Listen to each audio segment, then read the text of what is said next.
अपने पसंदीदा शो देखने के लिए अभी डाउनलोड करें दंगल प्ले ऐप। इंडिया अलर्ट, जुर्म के खिलाफ आवाज।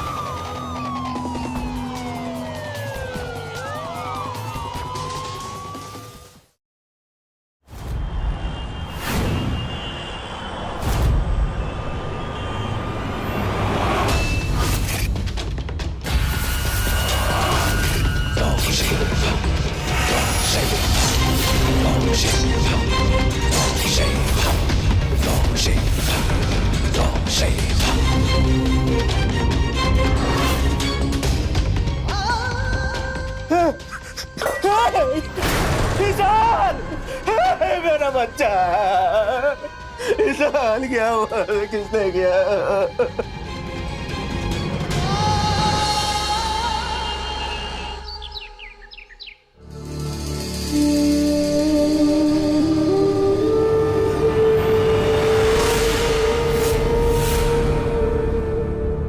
एक रात खाना नहीं खाएगी तो बराबर सर से प्यार का भूत उतर जाएगा।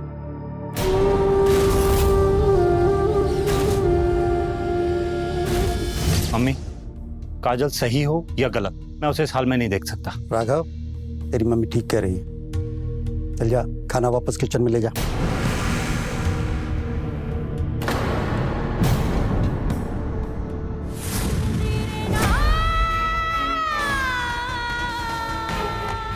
काजल, काजल दरवाजा खोल।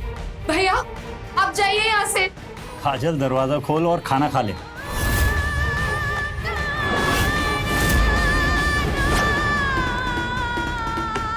काजल,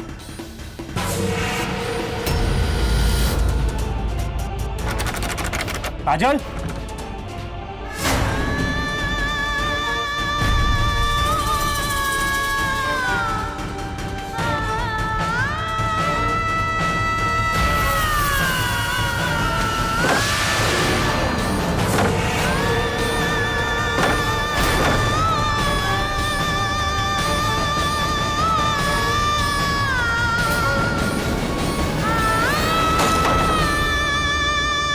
पागल हो गई है तू? क्या कर रही है? ये सब क्या रहा? क्या ये? तेरा दिमाग खराब हो गया है? आत्महत्या करने चली है? एक बार तूने नहीं सोचा कि अगर लोगों को पता चलेगा तो कितनी बदनामी होगी हमारी? अम्मी, यहाँ ये सुसाइड करने लगी थी। आपको ये पड़ी है कि लोग क्या सोचेंगे? चुप! तेरी इन्हीं हरकतों की वजह से ना मेरी बहन बिगड़ गई है। अरे हम तो उसे कॉलेज में भेजना नहीं चाहते थे, लेकिन तेरी जिद की वजह से हमने उसे कॉलेज भेजा और वहां जाकर वो उस ईशान से मिली। पापा, ईशान बहुत अच्छा लड़का है, अब प्लीज एक बार उससे मिल तो लीजिए। ये तुझसे कितनी बार कहना पड़ेगा कि तेरी शादी वहीं होगी जहां हम चाहेंगे, और वो भी हमारे समाज वाले लड़के से, समझे? आप दोनों शांत हो जाइए और अपने कमरे में जाइए। इसको मैं समझाता हूँ। परसों लड़के वाले इसे देखने के लिए आने वाले, तब तक इसके सिर से उस ईशान का भूत उतर जाना चाहिए। बस बस बस बस बस।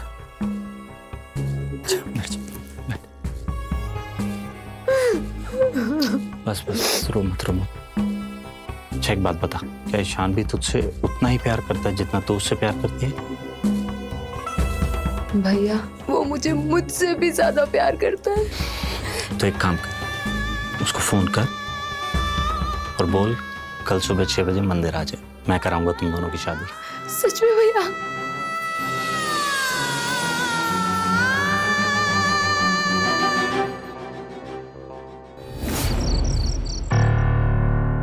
कल शादी?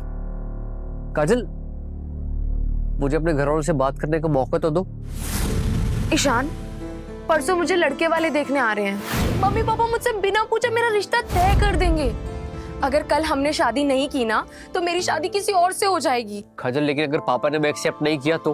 हमें घर से निकाल दिया, मेरे पास खुद के पैसे भी नहीं है, हम कहाँ जाएंगे? ईशान सुनो मेरी बात, मुझे पता है, लेकिन जब हम शादी कर लेंगे ना तो वो हमें अपना लेंगे। आई नो कि वो थोड़ा सा गुस्सा होंगे, हमें डांटेंगे, लेकिन उसके बाद वो मान जाएंगे और हमें माफ कर देंगे। काजल, लेकिन इतनी जल्दी? जल्दी? ये जल्दी है ईशान? तो तुम तो मुझसे कॉलेज के टाइम से शादी करना चाहते थे ना? या फिर तुम अभी तक मुझसे प्यार का नाटक कर रहे थे? काजल मैं प्यार करता हूँ तुमसे, कैसी बातें कर रही हो तुम? तो ठीक है ईशान, कल मंदिर आ जाओ और हम शादी कर लेते हैं। ईशान प्लीज, अगर तुमने मुझसे कल शादी नहीं की ना तो मैं मर जाऊंगी। ठीक है, कल मंदिर में मिलते हैं। विनायकं गुरुं भानुं ब्रह्मा विष्णु महेश्वरान्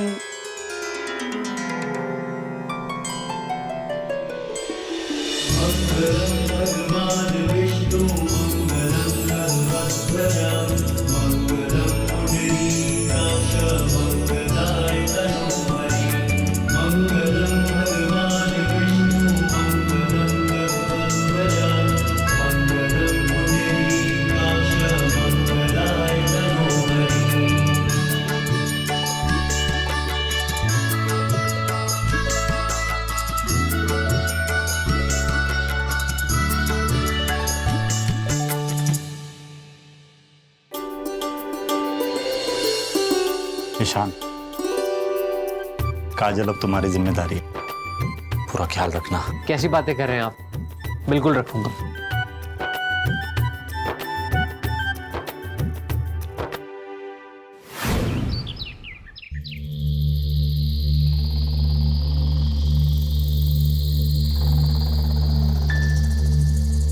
नहीं लग रहा पापा। कहाँ जा? अच्छा पापा, अब मैं ऑफिस चलता हूँ, काफी देर हो रही है। सुनो, हाँ? ये देखो।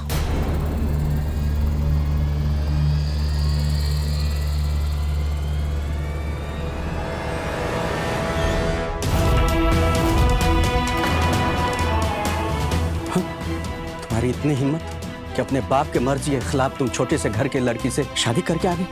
नहीं बाबूजी। बस, मैं तुमसे बात नहीं कर रहा हूँ, मैं अपने बेटे से पूछ रहा हूँ जो भी कुछ है। पापा, मैं और काजल एक दूसरे से प्यार करते हैं।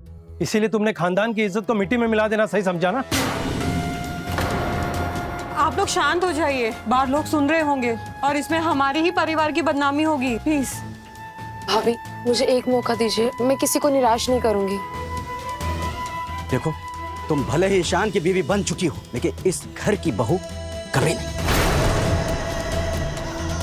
साहिल कहीं का।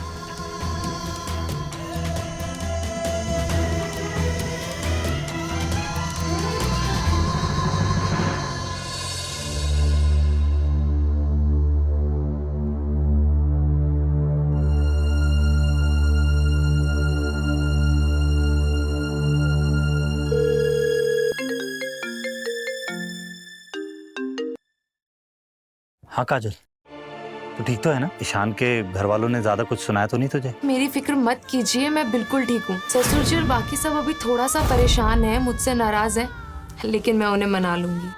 अच्छा ये सब छोड़िए, ये बताइए आप कैसे हैं? मम्मी पापा कैसे हैं? उन्होंने आपको बहुत डांटा होगा ना मेरी वजह से? अरे नहीं नहीं नहीं, मम्मी पापा ने कुछ नहीं कहा। कह दे अपनी बहन से, आज के बाद से हम उसे कुछ नहीं कहेंगे। मर चुकी है वो हमारे लिए। और उससे ये भी बोल दे कि आज के बाद से उसके लिए घर के दरवाजे हमेशा हमेशा के लिए बंद हो गए हैं।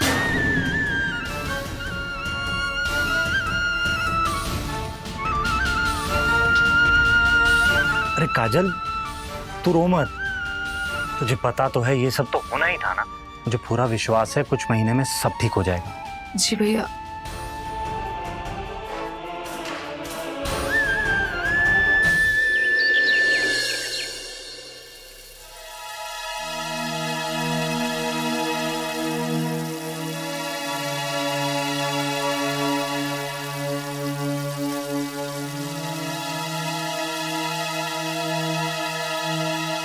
तुम्हारी हिम्मत कैसी हुई सब्जी को हाथ लगाने की? वो भाभी सब्जी जल रही थी। जलती थी तो जल जाने देती। तुम्हारे हाथ का खाना खाने से अच्छा तो जला हुआ खाना खाना पसंद करेंगे हम, समझी? और अगर तुम्हें इतना ही शौक है ना खाना बनाने का, तो अपने और ईशान के लिए अलग से बना लो, नहीं तो तुम्हारी वजह से मुझे दोबारा सबके लिए खाना बनाना पड़ेगा। जाओ यहाँ से। सॉरी भाभी।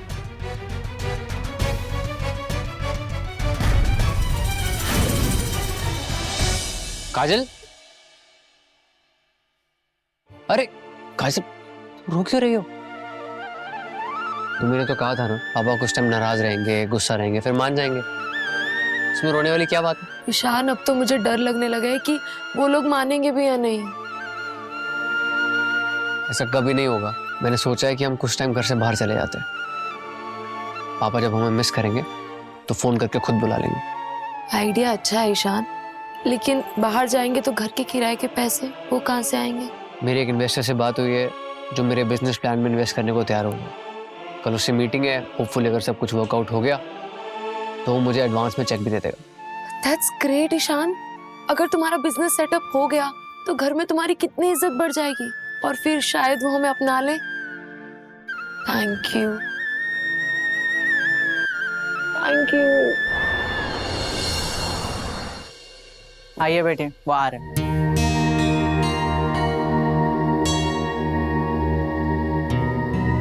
Hello sir. हेलो, बैठिए।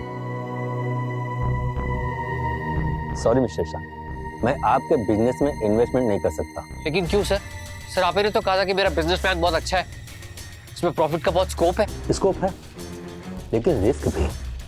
आपके पापा इतने बड़े बिजनेसमैन हैं, अगर आप चाहें तो उनके कॉन्टेक्ट से अपना बिजनेस बढ़ा सकते हैं, लेकिन उनके बिना नहीं। सॉरी सर ये प्लान मेरा सपना है सर। मैंने डिसीजन ले लिया। अगर राणा साहब आपके बिजनेस में आपका सपोर्ट नहीं कर सकते तो मैं भी नहीं कर सकता। सॉरी।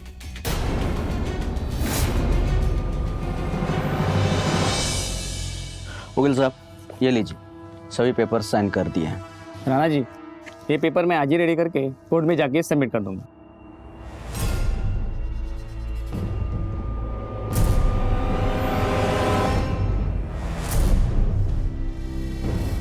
पापा, ये वकील साहब क्या कर रहे हैं? मैंने अपना सब कुछ, अपना बिजनेस, जमीन जायदाद या घर, सब जय के नाम कर दिया।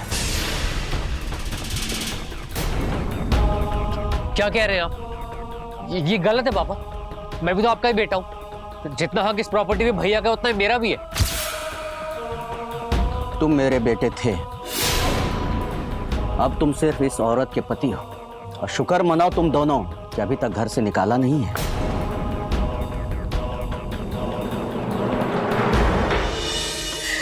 क्या बोलते हो? काजल चाहे हमारे घर में कितनी भी प्रॉब्लम्स ले आई हो, लेकिन हमारी लाइफ खुशियों से भर दिया उसने, और इसी की वजह से तो पापा ने ये सारी प्रॉपर्टी तुम्हारे नाम कर दी। और अब देखना कुछ ही दिनों में पापा उन सबको घर से बाहर निकाल देंगे, फिर ये सब कुछ हमारा हो जाएगा।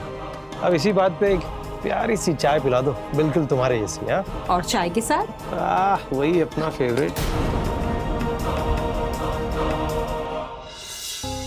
मुसीबत के वक्त किसी इंसान या रिश्ते को छोड़ देना, उससे घृणा नफरत करना बहुत आसान, लेकिन प्यार करना बहुत मुश्किल। नमस्कार, मैं गिरीश जैन।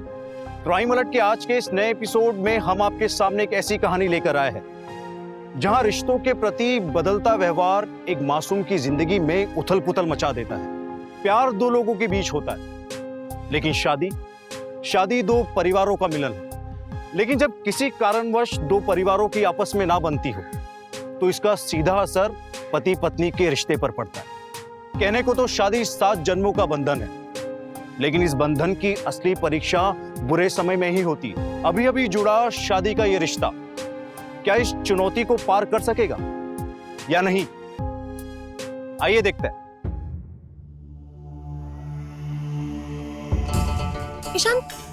ईशान तुम कहाँ चले गए थे? ईशान, तुम शराब पीकर आए हो? ईशान देखो, तुम टेंशन मत लो, सब ठीक हो जाएगा। मैं तुम्हारे लिए पानी लेके आती हूँ, ठीक है? 1 मिनट, ये लो। ईशान पानी पियो, सब ठीक हो जाएगा। थोड़ा सा क्या कर रही हो? नहीं पी रहा मुझे पानी। होश में आओ काजल, कुछ ठीक नहीं होने वाला है। ये शादी करके हमने बहुत बड़ी गलती कर दी है। तुम ऐसा क्यों सोच रहे हो ईशान? अभी पापा गुस्से में इसलिए ये सब कर रहे हैं। और तुमने क्या कहा था कि हम बाहर जाकर रह सकते हैं? वही करते हैं ना। कहाँ जाएंगे अब बाहर? और जाएंगे कैसे? कोई पैसे वैसे नहीं है मेरे पास। इन्वेस्टर ने इन्वेस्ट करने से मना कर दिया है, और ये सब तुम्हारी वजह से हुआ है। शादी करनी है। मैंने बोला था कुछ टाइम रुक जाओ, फिर शादी कर लेंगे। मैं अपने घर वालों से बात कर लूंगा, लेकिन नहीं, तुम्हें अभी शादी करनी थी। तुम्हारी वजह से मैं सब चीजों में फंस गया हूँ। तुमने मुझे इमोशनली मैनिपुलेट किया है। ईशान प्लीज काम डाउन, हम भैया भाभी से बात करेंगे, वो हमारी हेल्प करेंगे। क्या बात करेंगे भैया भाभी से? वो लोग खुश हैं कि मैं उनकी लाइफ से बाहर निकल गया हूँ। ये घर, ये पूरी प्रॉपर्टी उनके नाम हो गई है। पापा के गुस्से को कभी ठंडा नहीं होने देंगे। ईशान तुम उनका गुस्सा मुझ पे क्यों निकाल रहे हो? तुम पे क्यों निकाल रहे हो? क्योंकि ये सब तुम्हारी वजह से हुआ है। समझ में आ रही है बात? Ishan you are hurting me. मैंने इतनी मुश्किल से ये बिजनेस प्लान सेट किया था कि मैं फाइनली कुछ कर पाऊंगा अपनी लाइफ में, लेकिन तुमने सब खराब कर दिया। इसको ठीक करने का सिर्फ एक ही तरीका, और वो है कि तुम यहाँ से निकल जाओ। मैं निकल रहा हूँ। नो नो ईशान, ईशान चुप, ईशान निकल यहाँ से। ईशान सब तेरी वजह से हुआ है।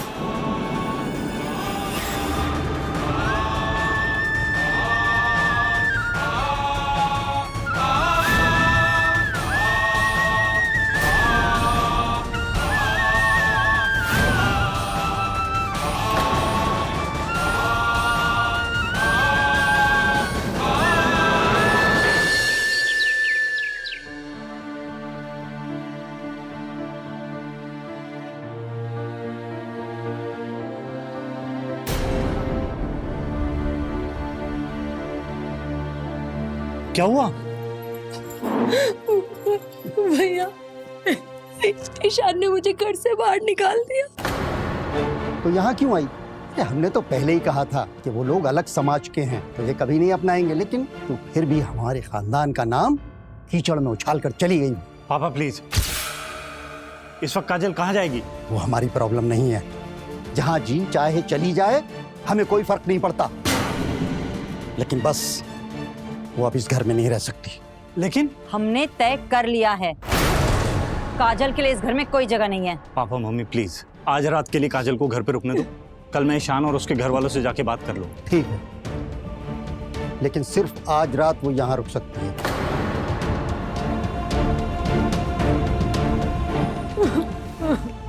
भैया मैंने ईशान पे भरोसा करके बहुत बड़ी गलती कर दी, और अब मेरी वजह से आपको इतना कुछ सुनने को मिल रहा है। तो इतना कुछ मत सोच, चल।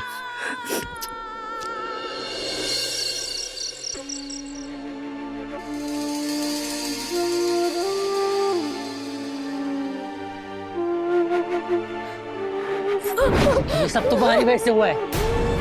समझ में आ रही है बात? Ishan you are hurting me.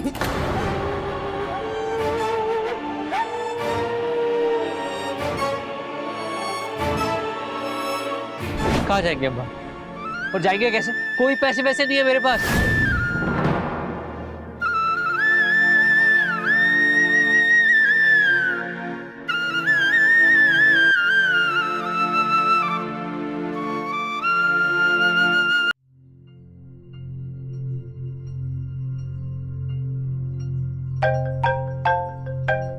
Rohit, hello. हाँ रोहित, कैसे हो? मैं ठीक हूँ। अभी राघव का कॉल आया था, वो कह रहा था कि वो कल ऑफिस नहीं आएगा, वो तुम्हारे साथ ईशान के घर जाने वाला है। काजल, ये सब जो तुम्हारे साथ हो रहा है ना, इसके लिए I am really sorry. College में तुम और ईशान एक साथ कितना खुश लगते थे, मुझे तो यकीन ही नहीं हो रहा कि वो ऐसा भी कर सकता है। लेकिन तुम्हारे इस दोस्त का सपोर्ट हमेशा तुम्हारे साथ है।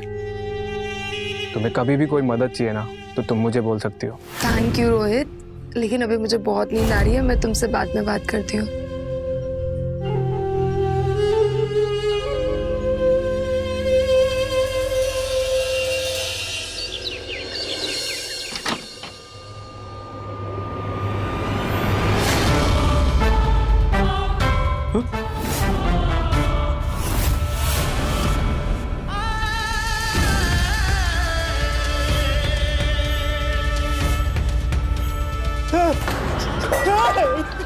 ईशान, मेरा बच्चा ईशान, क्या हुआ? कितने गया?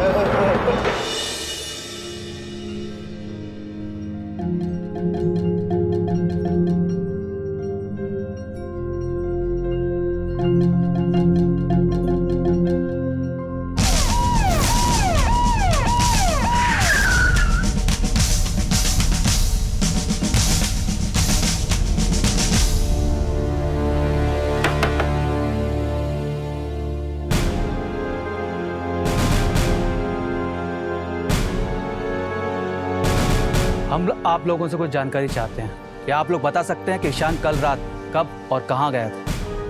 इंस्पेक्टर साहब, हम लोगों को तो यह भी पता नहीं कि ईशान घर से बाहर गया। ये आपके पहनावे से नहीं लगता है कि आपको पता भी है इस घर में क्या हुआ है। मैडम, यही काजल है, इसी ने ईशान की हत्या की है, इसी ने। ईशान की हत्या? इंस्पेक्टर साहब, ये झूठ बोल रहे हैं। मेरी बहन ऐसा करने का सोच भी नहीं सकती। ये झूठ बोल रहा है। ये लड़की जितनी भोली दिखती है ना, उतनी भोली है नहीं। अरे आप कुछ भी बोले चले जा रहे हैं। आप सब लोग शांत हो जाइए, हम आपका स्टेटमेंट लेंगे और आप सबकी जांच होगी। काजल जी, आप तो ईशान को कॉलेज से जानती थी ना? जी सर। आपको किसी पर शक या किसी से कोई ईशान की दुश्मनी? ईशान की किसी से दुश्मनी नहीं थी, वो किसी भी गलत काम में इन्वॉल्व नहीं था। आप श्योर है ना? ठीक है, अभी हम चलते हैं, कुछ पता चलेगा तो बताते हैं। Thank you.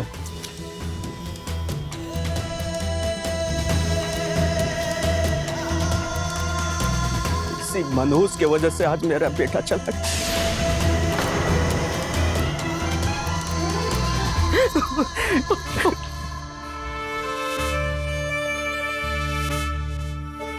पापा संभालिए अपने आप।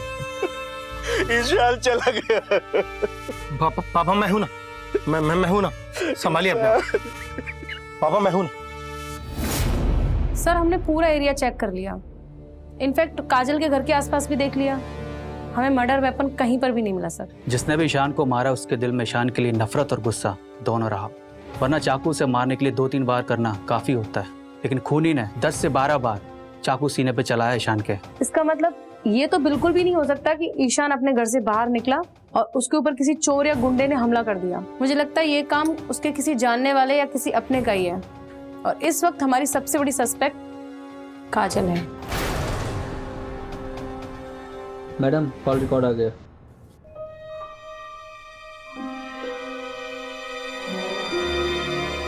ऑटोप्सी रिपोर्ट के हिसाब से ईशान का खून रात को 2 से 3 बजे के बीच हुआ है, और ईशान ने मरने से पहले काजल के भाई राघव से बात की। राघव? हाँ, वो भी 2 बार। राघव ने पहले ईशान को कॉल किया 1 बजे, और उसके 1 घंटे बाद 2 बजे ईशान ने राघव को कॉल किया। क्या माजरा है? सर, ईशान का खून ईशान के घर के बाहर हुआ है, तो हम राघव के मोबाइल के लोकेशन की डिटेल्स निकलवा लेते हैं, उससे पता चल जाएगा कि वो वहाँ था या नहीं, फिर उसको इंट्रोगेशन के लिए बुला लेंगे। Good idea, do it. तुमने हमें पहले क्यों नहीं बताया कि मर्डर की रात तुम्हारी ईशान से 2 बार बात हुई थी और तुम उससे मिलने भी गए थे? सर, वो बात यह है कि मैं काजल के सामने इस बारे में बात नहीं करना चाहता था। वो क्यों? आपको तो पता है, ईशान और काजल की शादी दोनों परिवारों की मर्जी के बिना हुई है। अब ईशान ने उसे घर से निकाल दिया। मेरे घर वाले भी ना काजल को अपनाने के लिए तैयार नहीं थे। बहुत मुश्किल से उनको मनाया कि 1 रात उसको रुकने दो। अब अगर ईशान काजल को दोबारा नहीं अपनाता तो काजल जाती कहाँ? बस इसीलिए मैं ईशान से बात करने गया था।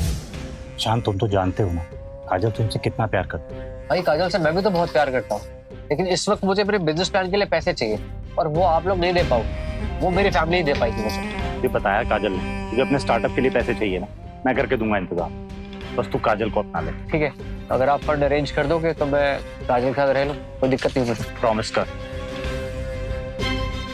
सर, मैं नहीं चाहता था कि काजल को ये पता लगे कि ईशान पैसे मिलने की वजह से उसे दोबारा अपना रहा है, बस इसीलिए मैंने सबके सामने इस बारे में बात नहीं की। ओके, ठीक है, मान लेते हैं, लेकिन दूसरी बार क्या बात हुई ईशान से? बोलो। दूसरी बार? हाँ, तुम्हारी ईशान से 2 बार बात हुई थी। तुमने पहली बार उसे कॉल किया और उसके 1 घंटे बाद ईशान ने तुम्हें कॉल किया। हाँ, याद आया सर, याद आया। ईशान से मिलने के बाद मैं अपने दोस्त रोहित के घर गया था। पैसे कहाँ से इंतजाम होगा उसके लिए फिर टेंशन में था बहुत। उसके साथ बैठ के थोड़ी शराब पी ली, बस वहीं पे आया था ईशान का फ़ोन। कुछ ज़रूरी नहीं, बस यही कह रहा था कि कल मैं काजल को लेके उसके घर कितने बजे आऊँगा और काजल के सामने क्या बात करनी है, कैसे बात करनी है, बस यही सब, कुछ खास नहीं। हम समझ सकते हैं कि तुमने ये बात काजल के सामने क्यों नहीं बताई, लेकिन कार्रवाई में तो उसे सब सच पता चल ही जाएगा। जी इंस्पेक्टर मैम, मैं समझता हूँ, मैं खुद ही उसे सब बता दूंगा। हमारा दोस्त रोहित कहाँ रहता है? यहीं पास में रहता है साहब।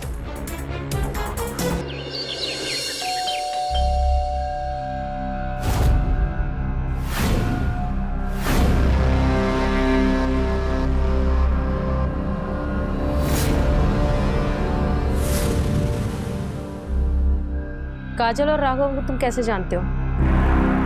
काजल और मैं कॉलेज में एक साथ पढ़ते थे। मुझे जॉब की ज़रूरत थी तो काजल ने अपने भाई के ऑफिस में मेरी जॉब लगवाने के लिए मदद की थी और उसके बाद मैं और राघव अच्छे फ्रेंड बन गए। फिर तो ईशान भी तुम्हारा दोस्त होगा? ईशान को मैं कॉलेज से जानता हूँ लेकिन उससे मेरी कभी दोस्ती नहीं हुई। वो बहुत घमंडी टाइप का था, लेकिन हाँ उससे मेरी कोई उसकी प्रॉब्लम भी नहीं थी। जिस रात ईशान का मर्डर हुआ था राघव यहाँ आया था? जी मैडम, राघव तकरीबन यहाँ पे 1:30 बजे आया था और वो 5 बजे तक यहीं था। ठीक है, अभी तो मैं चलती हूँ, लेकिन अगर तुमसे कुछ और सवालात करने होंगे तो तुम्हें पुलिस स्टेशन बुलाएंगे।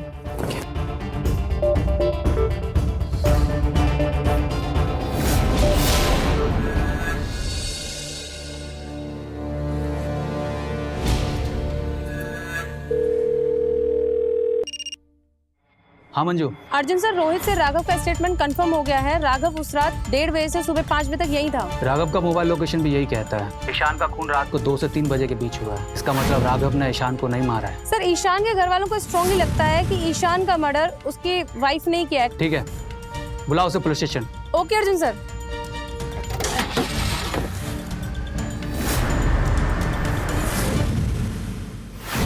मैडम, कुछ पता लगा ईशान का खून किसने किया? अभी तक तो नहीं, लेकिन ईशान के घर वालों को लगता है कि इसके पीछे तुम्हारा हाथ है। मेरा हाथ? मैं क्यों मारूंगी ईशान को? मैं उससे बहुत प्यार करती थी। और प्यार में ठोकर खाने के बाद लोग अक्सर गलत रास्ता चुन लेते हैं। जब ईशान ने तुम्हें घर से बाहर निकाला तो तुम्हें गुस्सा तो बहुत आया होगा। आया था, लेकिन मैंने उसे नहीं मारा। मैं तो उसे चोट पहुंचाने का सोच भी नहीं सकती। अगर उसे कोई नुकसान पहुंचा सकता है तो वो है उसके घर वाले। मतलब कि हमारी शादी के बाद ससुर जी ने अपनी सारी जायदाद जेठ जी के नाम कर दी और उससे वो बहुत खुश थे। हम भैया भाभी से बात करेंगे, वो हमारी हेल्प करेंगे। क्या बात करेंगे भैया भाभी से?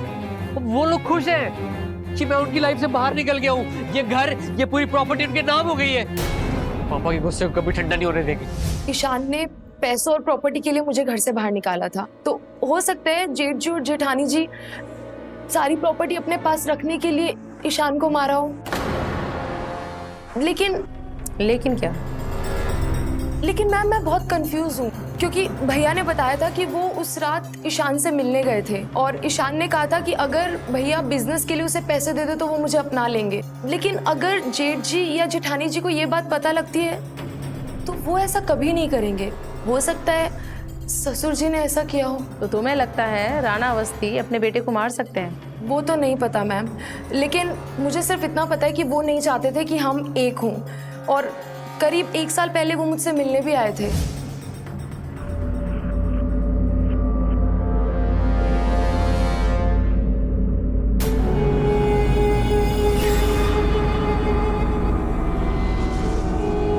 काजल,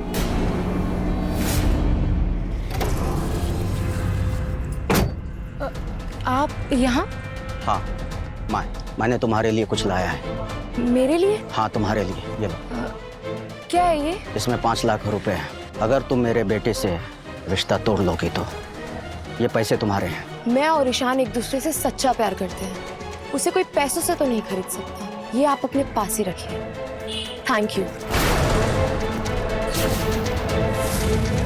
मैंने ईशान के लिए सारे पैसे ठुकरा दिए और उसने पैसों के लिए मुझे छोड़ दिया। तो तुम्हें लगता है कि ईशान के घर वालों को अगर पता चल गया था कि तुम लोग वापस एक होने वाले हो तो राणा ने अपने बेटे को मार डाला? और अगर उन्हें नहीं पता था तो जय और मुस्कान ने पूरी प्रॉपर्टी हासिल करने के लिए ईशान को मारा हो? जी मैम। पुलिस जितनी पूछताछ कर रही थी उतनी ही उलझती जा रही थी। राघव का कहना था कि ईशान काजल से डिवोर्स नहीं चाहता था, लेकिन ईशान के पिता राणा अवस्थी का बयान पुलिस को बिल्कुल विपरीत दिशा में ले जा रहा था। अब इस वक्त कौन सी दिशा सही है और कौन सी गलत, इसका अंदाजा किसी को नहीं था। सबके पास ईशान की हत्या करने की अपनी अपनी वजह थी। लेकिन सबसे पहला सवाल यह है कि क्या प्रॉपर्टी के लालच में जय और मुस्कान ने इस हत्या को अंजाम दिया, या फिर काजल या राणा ने अपनी बेइज्जती का बदला लेने के लिए खून किया? शक की सुई सब पर घूम रही थी। आइए देखते हैं पुलिस इस गुत्थी को कैसे सुलझाती है।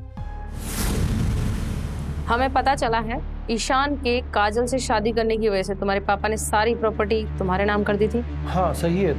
तो ईशान के डाइवोर्स के बाद वो सारी प्रॉपर्टी तुम्हें वापस ईशान के साथ शेयर करनी पड़ती, इसलिए तुम दोनों ने मिलकर तो नहीं मार डाला ईशान को? क्या? बिल्कुल नहीं। ऐसा भला हम लोग क्यों कर सकते हैं? हमने तो कभी ऐसा कुछ सोचा भी नहीं था। हाँ। ठीक है, अभी के लिए तुम दोनों जा सकते हो, जरूरत पड़ेगी तो दोबारा बुलाएंगे।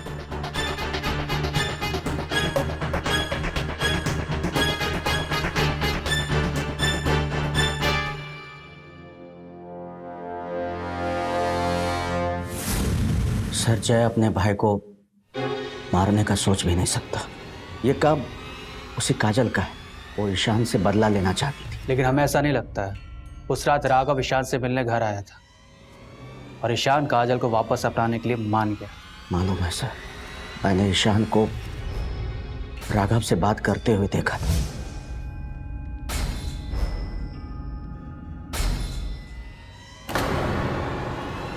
कहाँ थे पापा? वो मैं बस बहाने बनाने के बारे में सोचो भी मत तुम। मुझे सब पता है कि राघव तुमसे मिलने आया था और वो तुम्हें ऑफर भी दिया होगा कि अगर तुम काजल को अपना लेती हो तो वो तुम्हें बिजनेस के लिए पैसा ला के देगा। तुम्हें मालूम भी कि राघव एक सरकारी ऑफिस का मामूली कर्मचारी है। वो कहीं से लोन लेके तुम्हारे लिए बिजनेस के लिए पैसा ला के दे भी दिया तो वो तुम्हारी उतनी मदद नहीं कर पाएगा जितना मैं कर सकता हूँ। जी पापा। और हाँ, एक दिन तुम्हें यह एहसास होगा कि काजल से शादी करके तुमने बहुत बड़ी गलती की और उस दिन मैं तुम्हारी कोई मदद नहीं कर पाऊंगा। इसीलिए अब भी राघव को फोन लगाओ, उसे कह दो कि तुमसे मिलने ना आए हो और तुम्हें कॉल ना करे। जी पापा। लेकिन राघव ने हमें बताया कि ईशान ने उससे कुछ नहीं कहा फोन पर। उसने पूछने के लिए फोन किया था कि वो और राघव वहां कब आएंगे। ये सब झूठ है, सब झूठ बोल रहा है वो। अच्छा, आपने राघव और ईशान की बातें सुनी थी? नहीं, मैंने नहीं सुनी, लेकिन मुझे यकीन है कि ईशान ने काजल को डिवोर्स देने के लिए सोच लिया था। इंस्पेक्टर साहब, अब तो मुझे यकीन है कि कहीं ईशान का खून राघव ने तो नहीं किया। ऐसा भी तो हो सकता है कि आप झूठ बोल रहे हो। आपको पता चल गया होगा कि ईशान काजल को अपनाने वाला था और आपने उसे मार दिया। देखिए इंस्पेक्टर साहब, इतना बड़ा इल्जाम मुझ पे मत लगाइए। भला मैं अपने बेटे को क्यों मारूंगा? मुझे मारना ही होता तो मैं उस काजल को जाके मारता। इंस्पेक्टर साहब, आपको पता भी है वो लड़की कितनी बदचलन है। मैंने अपनी आंखों से उसे पराये मर्दों के साथ घूमते हुए देखा है।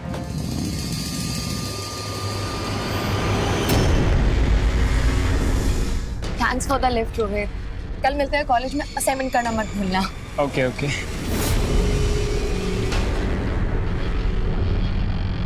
काश कि ईशान मेरी बात पहले मान लिया होता, उस लड़की से अपना पीछा छोड़ा लिया होता तो आज ये दिन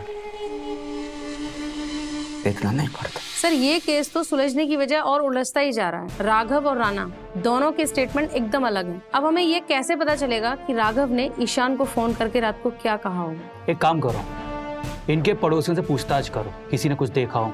और इनके घर के आसपास के जितने भी एटीएम, ऑफिसेस, बैंक्स हैं, सबके आउटडोर सीसीटीवी कैमरा चेक करो, शायद कुछ पता चल जाए।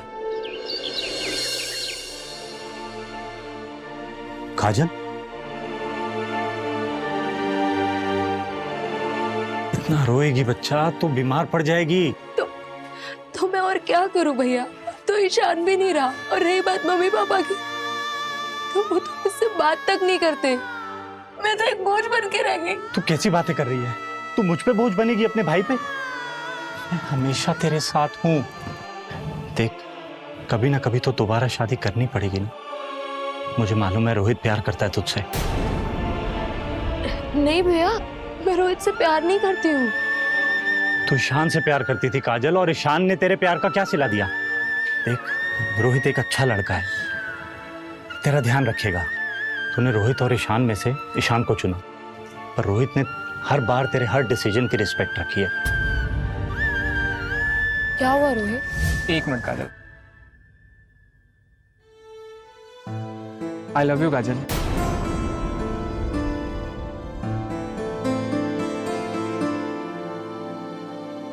Thank you Rohit.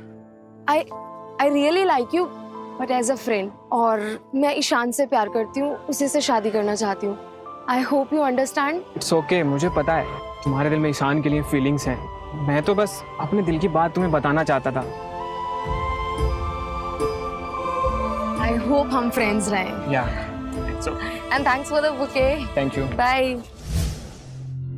भैया, इस वक्त मैं ये सब सोचने समझने की ताकत मुझ में नहीं है, लेकिन आई ट्रस्ट यू। आप मेरे लिए जो भी सोचेंगे सही सोचेंगे, और जो भी फैसला लेंगे वो मेरे अच्छे के लिए लेंगे। ठीक है, मैं अगले हफ्ते रोहित को बुलाता हूँ फिर सबसे मिलने के लिए। ओके भैया।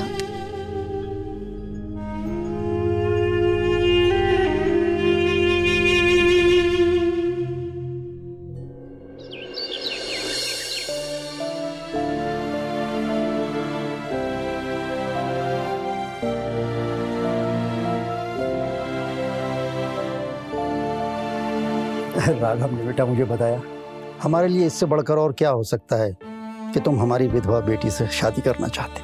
अंकल जी, काजल के साथ जो कुछ भी हुआ ना, उसमें काजल की कोई गलती नहीं है। मैं शादी के बाद उसे हमेशा खुश रखूंगा और उसका साथ दूंगा। जेल से कैसे साथ देगा?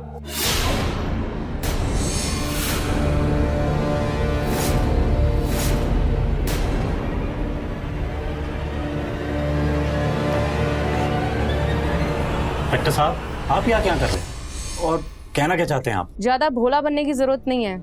हमें पता चल चुका है कि ईशान का खून तुमने और रोहित ने किया है।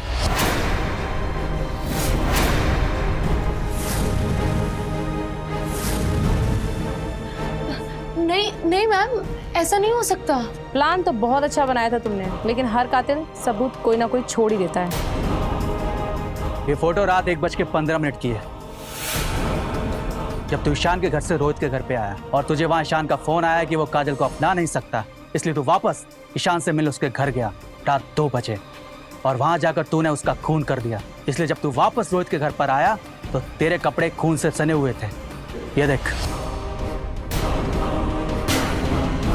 और फिर जब सुबह तू 5 बजे अपने घर गया रोहित के घर से, तो तूने रोहित के कपड़े पहने हुए थे।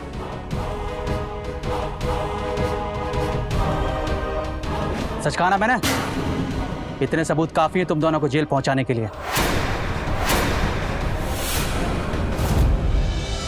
नहीं सर, मेरे भैया ऐसा नहीं कर सकते। मेरे भैया मुझे विधवा नहीं बना सकते।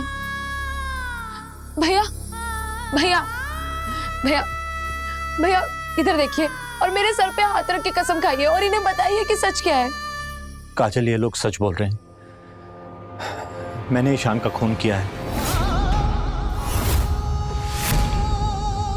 ईशान अगर काजल को एक्सेप्ट नहीं करता तो मेरे मम्मी पापा भी उसको घर पे नहीं रखते। मैंने ईशान को बहुत मुश्किल से मनाया कि वो काजल को डिवोर्स ना दे। मुझे बताया काजल ने, मुझे अपने स्टार्टअप के लिए पैसे चाहिए ना, मैं करके दूंगा इंतजाम, बस तू काजल को अपना ले। ठीक है, अगर आप फंड अरेंज कर दोगे तो मैं काजल के साथ रह लूँ, कोई दिक्कत नहीं होगी। उस दिन मैं बहुत टेंशन में था, इसलिए उसके बाद मैं फिर रोहित के घर चला गया।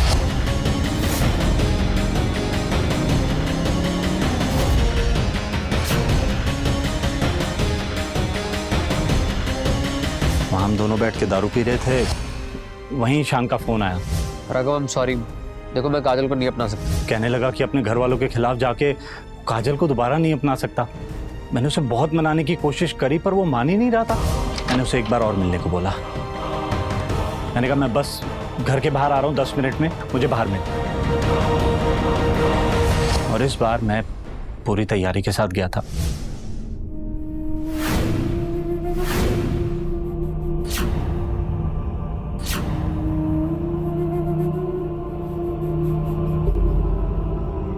हम लोग बात करने वाले थे ना, रोहित को लाने की क्या जरूरत थी? ये सब छोड़ो तुम, ये बताओ काजल के साथ जो तुम कर रहे हो वो ठीक है? तुम्हारी पत्नी है वो, उसका ध्यान रखना। देखो भैया, मैं यहाँ पे सभी बकवास सुनने नहीं आया हूँ। मैंने सोच लिया है मुझे काजल के साथ नहीं रहना, मतलब नहीं रहना। समझ में आ रही है बात? क्या कर रहा है?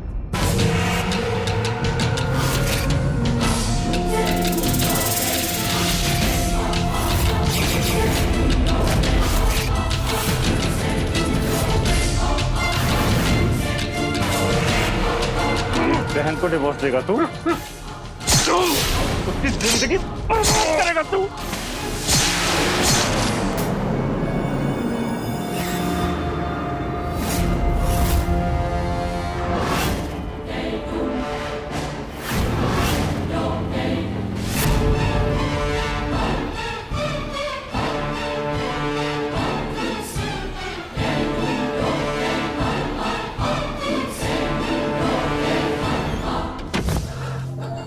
सॉरी काजल, मैंने जो भी किया तुम्हारे लिए किया, मुझे माफ कर देना। चलो बाकी रौना दाना पुलिस स्टेशन में कर लेना।